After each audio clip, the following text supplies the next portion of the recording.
السلام علیکم ورحمۃ اللہ وبرکاتہ۔ جناب سمیر رضا قادری صاحب نے حیدرآباد تلنگانہ سے سوال کیا ہے کہ جب کوئی مر جاتا ہے، کسی کا انتقال ہوتا ہے، تو اس کے پیروں کو قبلہ کی طرف، کعبہ شریف کی طرف کیوں کرتے ہیں؟ دیکھیے جناب سمیر قادری صاحب، کسی کے پیروں کو کعبے کی طرف نہیں کیا جاتا، بلکہ لوگوں کے اندر یہ غلط فہمی ہے کہ پیروں کو کعبے کی طرف کیا جاتا ہے، بلکہ حقیقت یہ ہے کہ لوگ مسئلے سے ناواقف ہے۔ مسئلہ شریعہ یہ ہے کہ جب کسی پر سکرات کے عالم طاری ہوں، جب کسی کا نزع کا وقت آ جائے اور جب آپ یہ محسوس کریں کہ اس کا انتقال کا وقت قریب ہے، تو فقہا فرماتے ہیں کہ اسے داہنی کروٹ پر چہرہ کعبے کی طرف کر کے لیٹا دیں۔ اگر ایسا لیٹانے میں دشواری ہو رکھی ہے، یا تو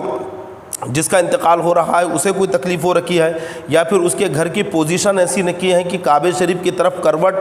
چہرہ کر کے اسے لیٹایا جائے، تو پھر فقہا فرماتے ہیں کہ اس کے پیروں کو کعبہ شریف کی طرف کر دیے جائیں اور سر کے نیچے تکیہ رکھ دیا جائے تاکہ چہرہ کعبہ شریف کی طرف ہو جائے۔ تو یہاں پہ پیر کرنا مقصود نہیں ہے، بلکہ مقصد یہ ہے کہ مرنے والے کا چہرہ کعبہ شریف کی طرف ہو جائے اور پھر اس کے قریب کھڑے ہو کر سورہ رعد شریف کی اور سورہ یاسین شریف کی تلاوت کی جائے۔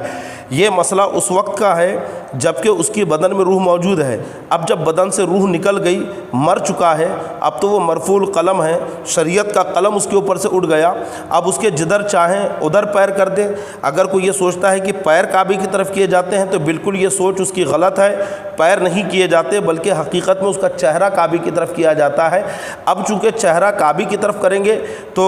ظاہر سی بات ہے کہ چت لیٹا کر اگر کعبے کی طرف اس کا چہرہ کیا جائے گا تو پیر بھی کعبے کی طرف ہی جائیں گے، لیکن وہ پیر کرنا مقصود نہیں بلکہ چہرہ کرنا مقصود ہے کہ اس کے پیروں کو کعبے کی طرف کر دیے جائے اور سر اس کا اونچا رکھ دیا جائے، یعنی سر کے نیچے تکیہ وغیرہ رکھ کر، تاکہ چہرہ کعبہ شریف کی طرف ہو جائے۔